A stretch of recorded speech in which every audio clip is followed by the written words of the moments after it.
Hey girl, hey, welcome back to my channel. It's your girl Misha. Thank you guys for joining me yet again for another review. We are back with a brand new review for Inmate to Roommate episodes 6 and 7. If you are new here, then welcome. I give lighthearted reviews with a little bit of laughter and a little bit of shade and a whole lot of detail. If you're back for a second or third time, then welcome back. Y'all, please don't hesitate to like, comment, and subscribe to the channel. Share with a friend. Hit that notification bell so that you will be updated each and every time I upload a video. Now, child, let's get into it if we're going to get into it. Now, I'm going to give you all a brief, my version of brief, okay, because y'all know I'm long-winded, synopsis of episode 6, and we're going to get right into episode 7. Basically, Jason's little friend did the walk of shame because Emily busted them. Now Jason is in trouble, and her friend Cindy is responsible for Emily bringing Jason little lion self into her home. You need to do a Walmart Spark or an Amazon Flex to get that extra $500 because I'm immediately no. There is no way that I would have Jason in my home, honey. He just screams wrong. Just something about him is very icky, and it just seems like he's always down to do the wrong thing. So of course Emily is pissed, as she should be. He did all that hooping and hollering about how he not gonna follow the rules, and now he's afraid of being kicked out.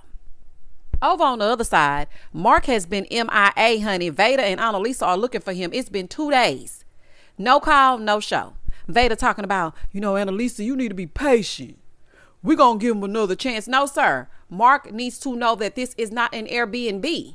You need to come home. You are paroled to this address. You're not about to get me in trouble because you want to roam the streets. I'm sorry. I'm with Annalisa on this. She's ready for him to go back. She's like, I'm about to call his PO.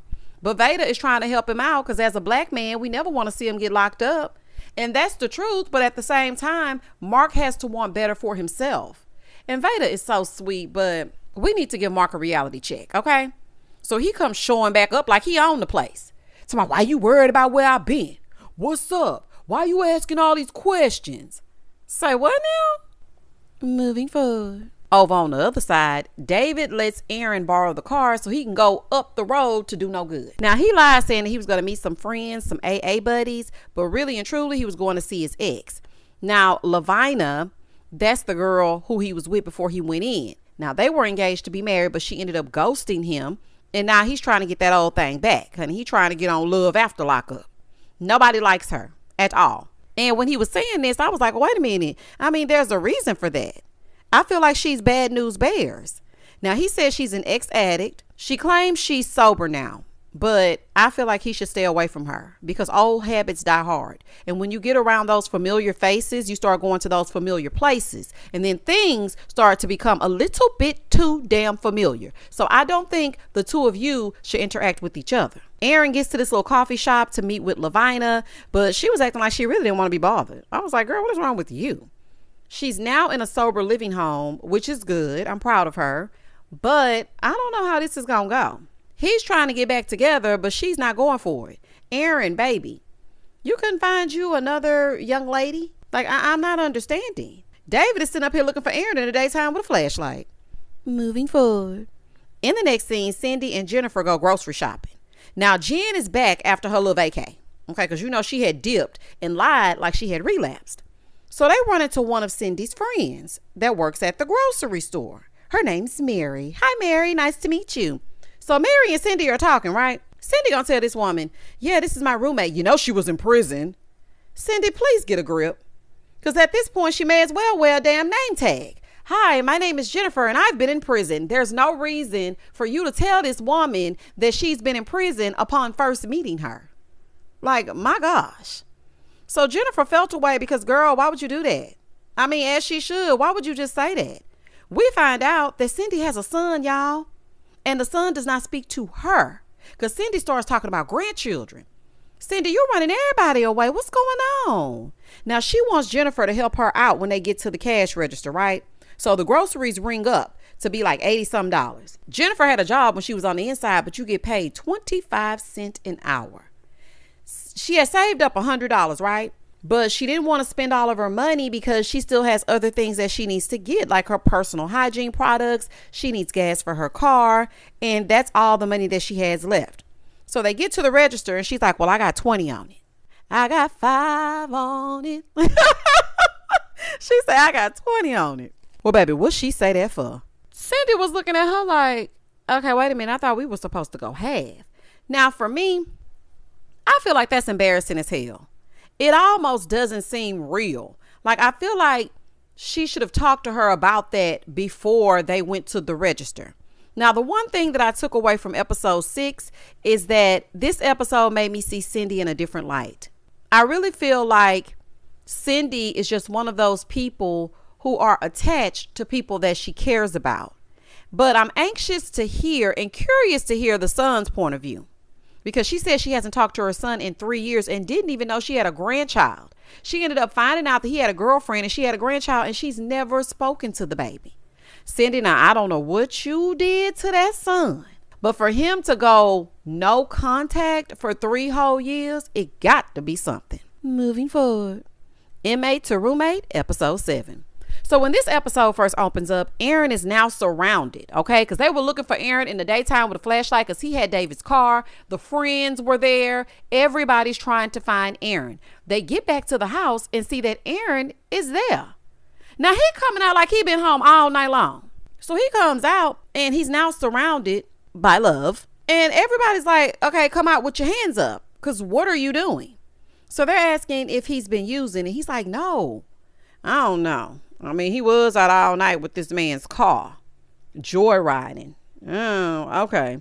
Now, he ends up telling them that he met with Lavinia, and his friends were not happy about that because they don't like that lady. He said, well, I mean, she's been clean for 8 months.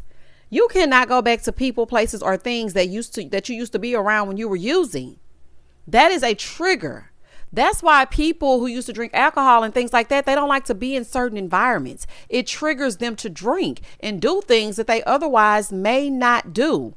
I do not think that it's wise for you to be back with that lady. Now, his friend was a real voice of reason, and David handled it better than I would have, because I would have cussed him out and I would have put him out. And Aaron gonna have enough nerve to tell David when the friends left, man, don't be calling my people. Don't be doing that. Don't be calling my people. Sir, you have no right to tell him anything when you've been out with his car for 24 hours straight. What are you talking about? Moving forward. We back over here with Emily and Jason. So Emily and Jason are still trying to make it work. She calls her son Travis to tell him that she wants him to talk to Jason. She's like, yeah, and also I got $100 missing.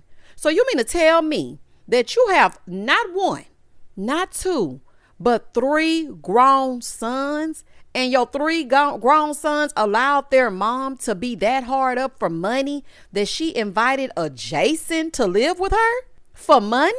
Oh, no, ma'am. Now, maybe I'm just different, and maybe my brothers, they built different, because there is no way that if our parents were in dire straits, even if we were struggling, baby, we'll all move back into the home like we were just born. There's no way I would allow someone like Jason to be in the home with my single mother. Absolutely not. So she's thinking that Jason stole the money. I mean, it's only the 2 of you in the house. Who else took it? Casper? It could have been that woman, child. I don't trust nobody. Back in Seattle with Mark and Veda and Annalisa, Mark is still complaining. And I don't want to be here. Man, I don't want to be at this house. Well, then go. But side note, why does Annalisa and Veda's home always look like it's under construction? Baby, there's painter's tape everywhere. What is going on in here? And I looked at that thermostat. I said, not 75 degrees. It's got to be hot in there. If y'all don't turn some air on in there. So anywho, that's neither here nor there. That's just a side note. One of his little friends is on FaceTime with him. She want to see him. He's telling her she got to sneak in. Ew. Just ew. Never have I ever been that desperate to let a Mark convinced me to sneak in through a window from a damn ladder. Then she funding said sneak in. She up there cash apping him for the equipment for her to sneak in. Sisters, we cannot be that desperate. When I say we cannot, I repeat, we cannot and we will not, and we are not that desperate. Have you seen Mark? Ugh. Moving forward. Jennifer and Cindy. So Cindy is complaining about Jennifer not helping financially. She wants her to get a job. Well, how will she be at your beck and call if she gets a job? If she's working, she can't scoot you around and whatnot. What do you want her to do? So Cindy is asking her to help with the groceries. Jen doesn't have it. I mean, I get paying for your own food and paying your own way. I kind of get what Cindy's saying, but at the same time, you got to give her a minute to get on her feet. Over on the other side, back in Seattle, Mark is looking for door locks to keep Annalisa out and her little dog too. He's trying to keep everybody on the outside because y'all know that dog had put that soft serve poop underneath the bed. Back with David and Aaron, they're out and they're working out. They're taking a walk around the neighborhood, trying to release some endorphins. And David is telling Aaron that he wants to move in another guy that just got out of prison. David might as well open a halfway house because, sir, why are you moving all these people in here? Aaron is like, no, I don't want that. Okay, I don't want to be Three's company. I don't want it. And I'm wondering what David's end goal is, because why are you moving all these people in? I don't think it's wise to mix too many people together. Like, he already was in general population. Baby, ain't no way I'm gonna be living in no house with no 4 and 5, 6 different halfway people. Absolutely not. If that's the case, then he would have gotten released into a halfway home. In the next scene, Mark gets home with the equipment ready for Operation Throw Her pH Off. Because, baby, he finna throw her pH balance all the way off. He ain't bathed. He done came back to that hot house. He been gone for 3 days, and that's a long stretch. Probably didn't take not a damn piece of a hygiene product with him. Ew. Back at Emily's house, her son Travis shows up to talk to Jason man to man. So he's telling him about what Emily told him about the women that were being snuck in here, and then she brings up the $100. So Jason starts getting mad about her inviting her son over to talk to him. It don't matter how old he is. Talking about, I'm older than him. I'm 20 years older than him. He said, I'm 30. He said, yeah, I got a good 20 on you. I don't care how old he is. At the end of the day, he's a grown damn man, and that is his mama. So her son chimes in, starts speaking his speech, and he's wanting to know how they all can move forward. So Jason gets in a pissing contest with her son because he feels insecure about a man checking his behavior. I don't know. He was reverting back to his prison days, child. Talking about, you ain't never gonna check me. That's what you not gonna do. Let's go outside then, buddy. So, baby, they getting up, squaring each other up, going back and forth and back. They getting in each other's face. Jason thinks somebody afraid of his prison past. Poor gone. He will be out. If I were Emily, he would be outside. Nobody is disrespecting my child, grown or not. He is still mine. And that would not work for me. $500? Girl, please. Jason thinks he's back on the yard. That's what he thinks. Now, her son said that he doesn't scare him. He ain't no punk. Jason is a punk. He's not afraid of him. Now, he ends up leaving and going home. Now, Travis, this is for you. I'm speaking directly to you, honey. My son would have made him leave. Even at 9 years old, he don't play about me. So you mean to tell me after seeing how that man gets hot-headed, you left him in there alone with your mama? Okay. So she goes back inside to talk to Jason. Jason was like, I felt like your son was trying to check me as a man. And then I started thinking back to when I was in prison, and I kind of just lost it. So he's sitting with production, getting ready to do his confessional, right? So the producer says, Jason, did you steal the $100? He starts getting all hype and straight loses it. He walking off talking about, I told you, don't ask me that again. If you want to continue, we can continue by talking about something else. Oh, okay, honey, the hit dog is hollering. He definitely stole it. Over on the other side, Aaron goes to meet with Lavinia. Okay, we're back over here with David and Aaron. Aaron is going to meet with Lavinia for breakfast, and they start talking about how David reacted to him meeting up with her and how his friends were not too happy. He tells her that David is trying to bring in another man just to live in the house with them, and he's not happy about it. So he's asking her if she wants to move into the house. I said, whoa, slow down, low down. And as a woman, no ma'am. Now, she agreed to it, but my thing is, how you gonna move somebody else in his home? What? Now, he did say that he would sit down and talk to him about it, but I just thought that was asinine. Cindy and Jennifer. So Jennifer is going for an interview at the gas station. Y'all get this. Baby, this right here was crazy. She does not want to go, right? But she does want her kids back, so she's willing to do anything and work anywhere. Jennifer talking about, yeah, I really just need to prepare more for the interview. Girl, for the gas station interview? Girl, can you take 5 on pump 6 or not? What do you mean? What do you mean? Oh, child. If you can do that, then you're hired. Okay, all you got to do is take the money when the money need to be taken. I will work anywhere to hold my own and anywhere to get rid of Cindy, okay? I don't care where it is, child. I would be working on a railroad if it meant getting away from Cindy. So she goes in for the interview, and Cindy is in tow. Baby, Cindy is sitting right there wearing this silly hat, just smirking. Cindy, you would piss me off. Okay, I don't need you to be my shadow. There's no reason for you to be on the inside. Like, why are you in here? Now, she seemed like she would have had a great interview, but I'm sure that Cindy was making her nervous, breathing down her damn neck. So he's asking Jennifer if she had any questions for him. You know how they do at the end. Do you have any questions for me? I feel like that's always a trick question. Because if you say the wrong thing, you're out. I don't know. I don't like that question. So then she was like, no, I really don't have any questions. Here goes Cindy piping up talking about the starting pay. What is the starting pay? Ma'am, if you don't fall back, you are already counting this woman's pockets. Fall the hell back. In the next scene, Aaron goes to try to convince David that Lavanya needs to move in. Now, David is skeptical, but Aaron is really trying to convince him. And I feel like he's really trying to strong arm Lavanya. I don't think that she's interested in being back with him, but it's like he just will not take no for an answer. Child, let's get back over here to Mark, Veda, and Annalisa. Now, Mark got 2 women at the house at the same damn time. Okay. And Annalisa is trying to get in the bathroom and figure out like what's going on and why is she unable to get in there. So they're asking him to open the door. They bust the door open and a woman is in there and another one is in the bathroom. Baby, him and Annalisa was tussling. She was trying to open up that bathroom door. He was cussing. Then she called for Veda. Veda runs to the restroom to try to break in. They fussing and tussling and fighting. Hell no. The audacity, the unmitigated gall of you to think that this is your home and you have a right to not only have one lady here when I told you not to, but 2. And what really trips me out is for this house to be so nasty and disgusting and so not up to par, you sure willing to sneak everybody and their mama in it.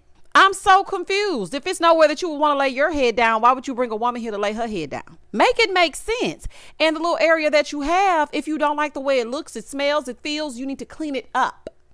You've been in there long enough to clean it up. And the fact that Annalisa has to basically break her own door down to try to get in her own damn house, you are out of your rabbit mind. Baby, he and Annalisa was tussling like 2 people on the street. Mark and his harem of women would have to go.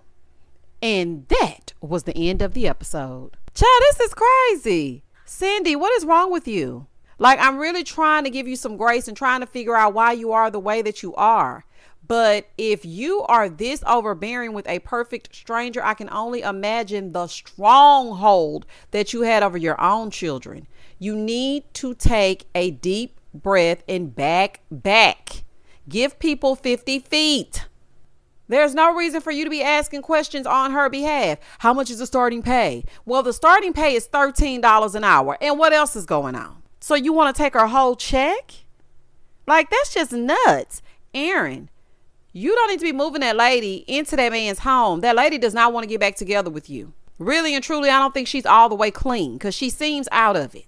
So I would leave her where she is before you fall back into some things that you don't need to fall back into. Old habits die hard. Mark, clean it the hell up. You look dingy each and every episode. It look like it's stinking there. Y'all need to stop chasing behind Mark and chase a mop and a broom. I'm sick of seeing it.